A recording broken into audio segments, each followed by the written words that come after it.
Meaning of inhalant. Inhalant. Inhalant. Inhalant.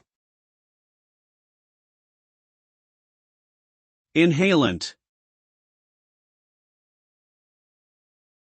The term inhalant refers to a category of drugs that are inhaled for their psychoactive effects.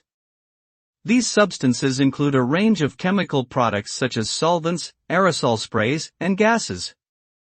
Inhalant abuse can lead to various negative health effects, including damage to the brain, liver, kidneys, and lungs.